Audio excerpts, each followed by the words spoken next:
ځکه یې له دندې لرې کړئ چې ستاسو او د حکومت ترمنځ پر ځینو موضوعاتو باندې اختلافات و د افغانستان په هکله ځکه داسې اوس زه داسې نه ګڼم زه تبصره کول هم نه غواړم په دې چې دا مهمه نه ده. داسې ویل کېده چې د طالبانو د حکومت له راتلو سره به کېدلی شي له اسلام آباد سره اړیکې ډېرې ښې سي، خو هغسې ونه سوه. ستاسو په فکر باندې اړیکې اوس څنګه دي؟ خرابې دي که نه ښې دي؟ نه نارمل دي، اړیکې نارمل دي او چې چا دا فکر کوي چې دا به ښې سي، زما په نظر خو دغه چې افغانستان سره د اړیکې کښته پورته سوي دي.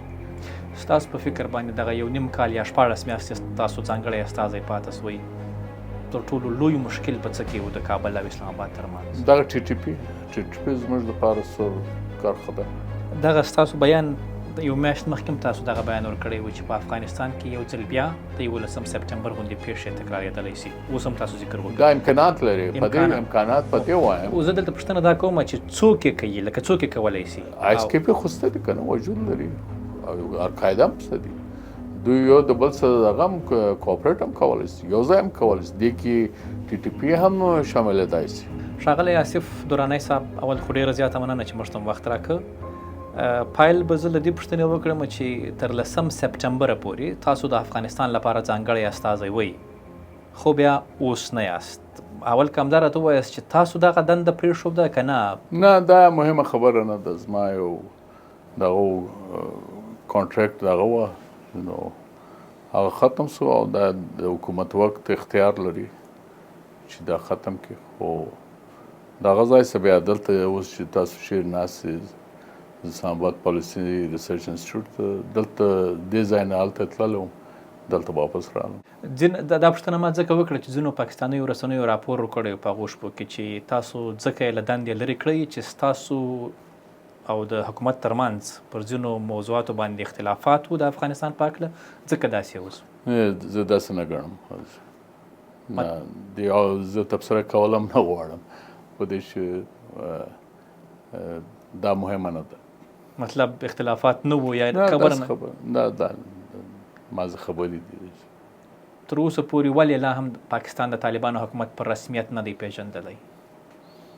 ولې دا سوال په پاکستان کېږي؟ ټول دنیا نه دی کړی. ځکه به کېدای شي دا له پاکستانه ډېر کېږي چې اول ور تر ټولو اول پاکستان نو هغه تجربه په بنیاد چې پاکستان هم و، سعودیه هم و، امارات هم، متحده عرب، نو څه فرق یې وکړ؟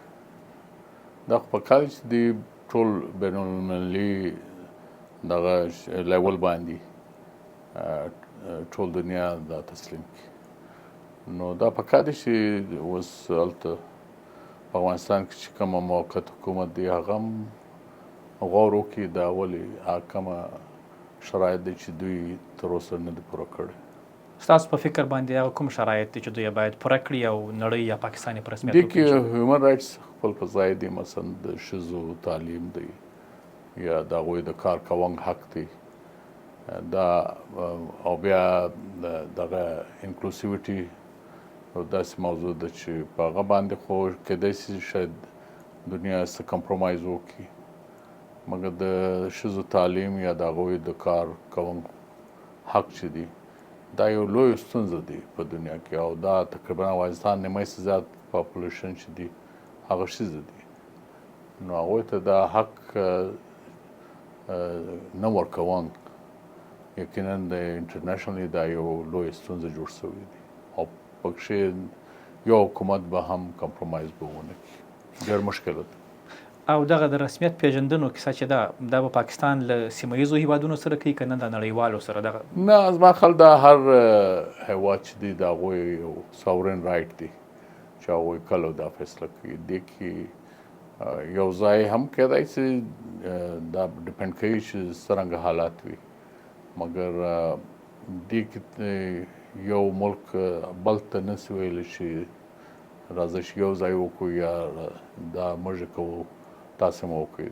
خو دا خو یو ساورین ډیسیژن دی، هر ملک خپله به دا فیصله کوي. داسې ویل کېده چې د طالبانو د حکومت له راتلو سره به کېدلی شي له اسلام آباد سره اړیکې ډېرې ښې سي، خو هغسې ونه سوه. ستاسو په فکر باندې اړیکې اوس څنګه دي؟ خرابې دي که نه ښې دي؟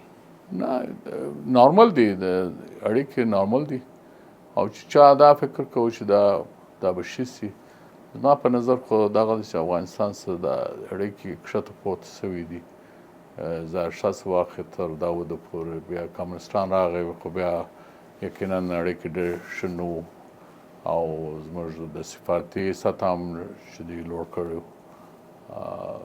نو دغه اوس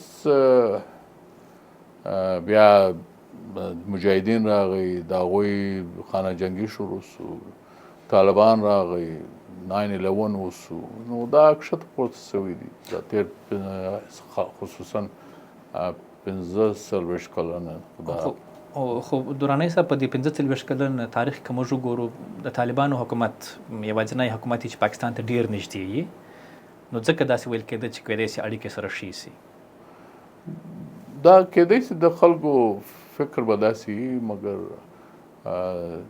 یعنې پاکستان یو ملک دی او هغه یو دړه چې دي د هغه سره اړیکې که حکومت کې را هم سي بیا د طور طریقې بیا تبدیل سي یعنې موږ د دولت افغانستان سره ډیل کوو طالبان سره نه کوو اوس طالبان هم اوس ځان یو حکومت جوړ کړی دی نو دې کې اوس پکار دی چې دوی بایسته حکومت چې دی هغه پاکستان سره ډیل وکړي ستاسو په فکر باندې دغه یو نیم کال یا 14 میاشتې تاسو ځانګړی استازی پاتې سوی تر ټولو لوی مشکل په څه کې و د کابل او اسلام آباد ترمنځ دغه ټي ټي پي زموږ دپاره سور کرښه ده او هغه باندې دومره یعنې پرمختګ نه دی سوی دا یو څه دي چې دا حل سي خو ډېر لوی ستونزه به له منځه به لاړ سي هغه طالبان حکومت چې بیا وایي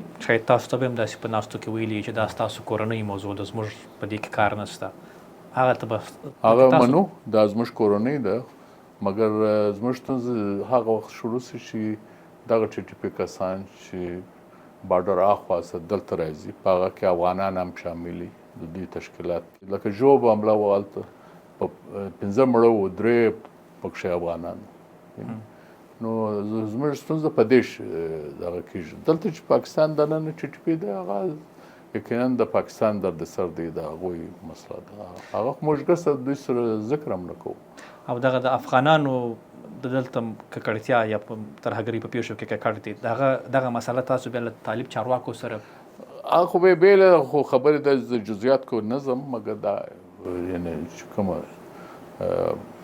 غټ ستونزې دي هغوی سره مطرح کوو او ټي ټي پي یقینا په هغه کې هلته دوی پناه اخیستې دي هلته د هغوی خپل ټبر سره دلته اوسي نو دا یو ستونزه دي دوی هلته چندې ټولوي خپل فعالیتونه لري اصلي سره ګرزي یو عام افغان اصلي سره نسي ګرځېدی مګر دوی په اصلي سره ګرځي هلته ځینې د دوی افغانستان وزارتو کې دوی کار کوي نو دا د ټي ټي پي کسان نو دغه خبرې بیا تاسو په خپل ظاهره دوی ته به د هغوی ځواب به څه و دوی ته به خیر جواب سوال جواب خو به رواني هغه جزئیات خو به نه ځم مطلب پرمختګ به نه دی پکې سوی په دې کې پرمختګ سوی خو د نتیجه به ستاسو مخکې وي او درانی صاحب دغه تاسو چې شاوخوا 14 میاشتې ځانګړی استازی وئ تاسو به له طالب چارواکو سره په بیل بیل مودو کې په بیل بیل سیمو کې په بیل بیل ځایونو کې ملاقاتونه سوي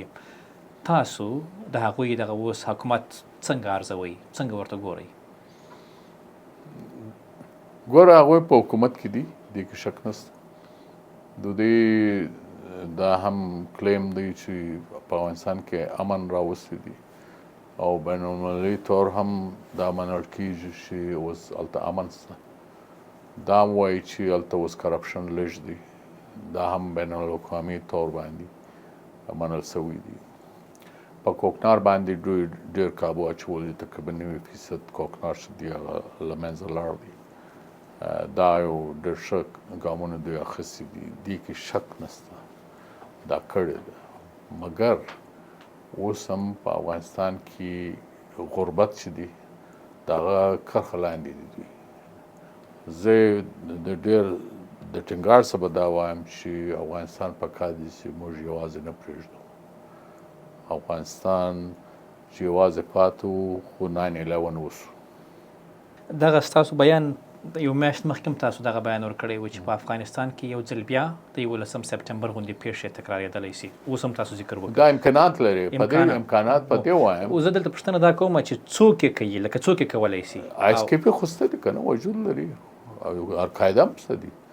دوی یو د بل سره دغه هم کوآپریټ هم کولی شي، یو ځای هم کولی شي. دې کې TTP هم شاملېدای شي، بلکې شامل شوي دي د TTP او افغان طالبان ISKP کې شته دي او ښه په نمبر باندې دي. او د القاعده حضور ته څنګه ګورئ؟ تر کومې کچې پورې هلته اوس شتون زما خیال القاعده خو کمزوری شوی دی. دې زیات اوس کوي چې دی هغه داعش دی، ISKP داعش دی. خو بیا هم فکر کوي چې د طالبانو حکومت او القاعده ترمنځ اړیکې شته؟ دا زه معلومات نه لرم، خو زما خیال زه دې باندې تبصره نشم کولی.